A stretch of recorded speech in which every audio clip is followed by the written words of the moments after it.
This video will be about the Pandikona dog.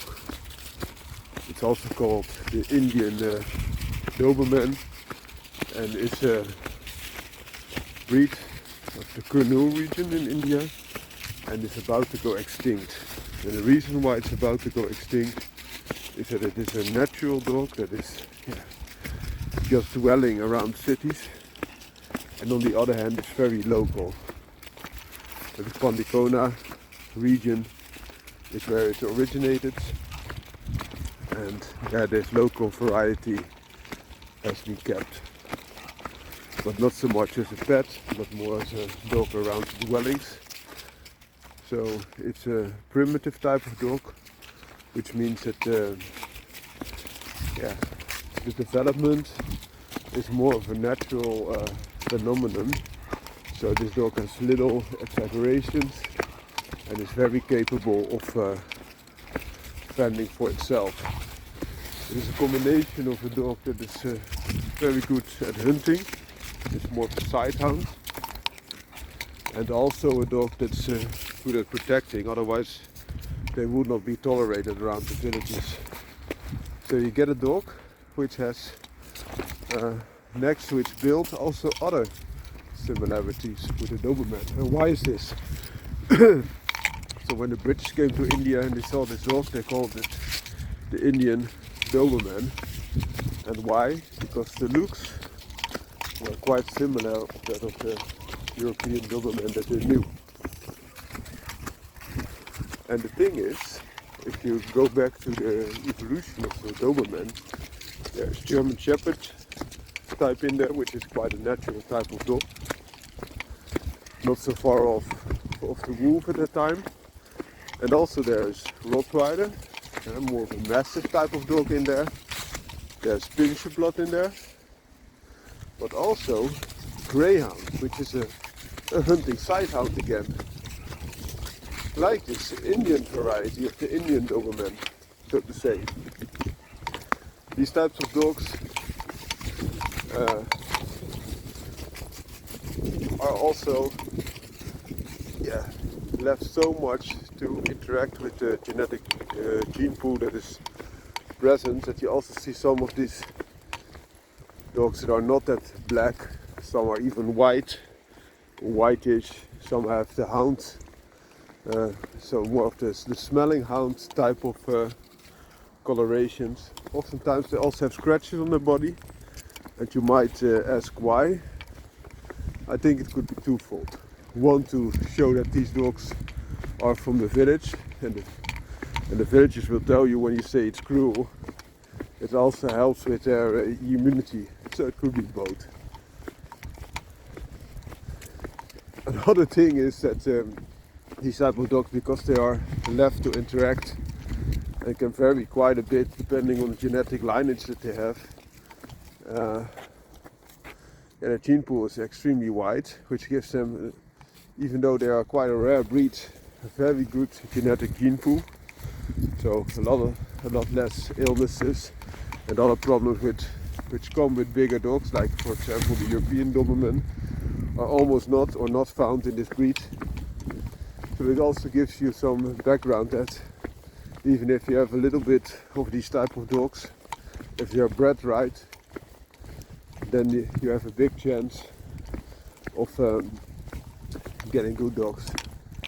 And the other thing is that because of the genetic diversity, it's very hard to pin a certain size or especially weight on these type of dogs, because a dog that has a little bit more Molosser blood in there. And I think that the reason why these type of sidehounds are so much stronger than the other sidehounds or running dogs is that there is blood of the Gull Terrier, which is a local type of bull terrier, so to say, and also the Bullikuta, which can be described as a local type of Great Dane, that's also present there, can also be interacted, and then you're gonna have a lot heavier dog. So in general they are a little bit smaller than a European Doberman. So the least height that they can have at the width is normally 48 centimeters, which is approximately the size of an American Staffordshire Terrier, big one. And the maximum size is often described as 66 centimeters. It is about the size of a smaller Doberman male, or more the size of a German Shepherd dog. So that gives you a little bit of scope of the size these type of dogs are known to have. This female also has a little bit of the pincher type of head, which you can imagine that these type of dogs have, because they have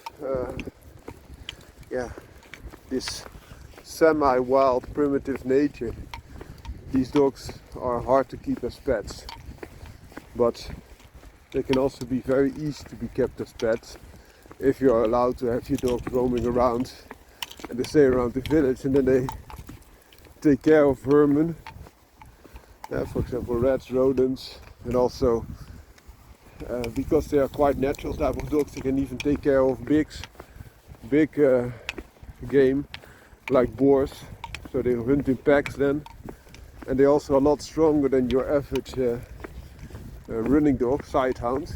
So you could compare them with, for example, greyhounds with a little bit of American Pit Bull Terrier bred into it. So for example, a quarter.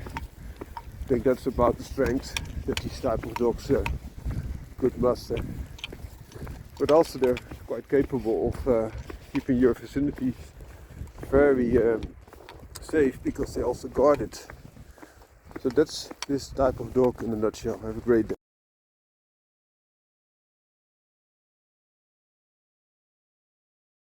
This morning we will discuss another Indian breed, the Mudhol Hound, which is also known as the Caravan Hound. It's an Indian dog breed from the Karnataka region at the town of Mudhol. So Mudhol without the ending on the E, so not a hole, but M-U-D-H-O-L. And this dog is also known as the caravan dog, because very often the people that kept them also traveled quite a lot. And I can see now sometimes with the gypsies they also have their own hunting dogs, especially lurchers, and this could be considered the same, although it looks a lot more like a sight hound, a running dog, like for example a greyhound or a saluki, which also were in the beginning hunting dogs, of course, running dogs so to say. But in later incarnations they have developed into a show breed or a championship running dog, so a dog that gets the highest speeds, but hunting progress is sacrificed in that way. So if you want a similar breed, then for example a greyhound, but a little bit different and a little bit more directed at hunting, this could be a good breed. Another benefit of the Mudhol Hound is that it is a breed that next to hunting abilities also is very protective for a sight hound.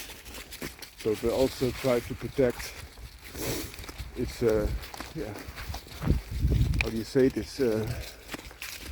its terrain against those it considers to have ill intent.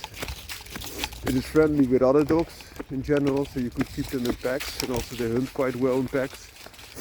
And another benefit is that these dogs are bred and developed in India, which oftentimes puts a lot of stress on a dog breed because of the heat, but also the food quality, water absence and the likes, which these dog breeds are quite capable of handling. Another benefit is that these dogs are quite sturdy because they are still being performance bred, and that does not take away that you should still consider, but also in the past you should still consider health, of course, but also in the past, greyhounds, for example, had very little trouble with hip dysplasia or heart problems or the likes. So running dogs in general, for the size of dog, are very healthy. So that could also give you some insight of the Mudhol Hound. It's also known by many other names, which I will put in the title of this video to help you. Hope you liked it. It's quite a rare breed, and have a great day. The dogs here on the leash are dogs that are actually more intended for Mudhol, so to work on the ground. And these are terriers, Patternal terriers. Left the female, the right the male. Have a great day.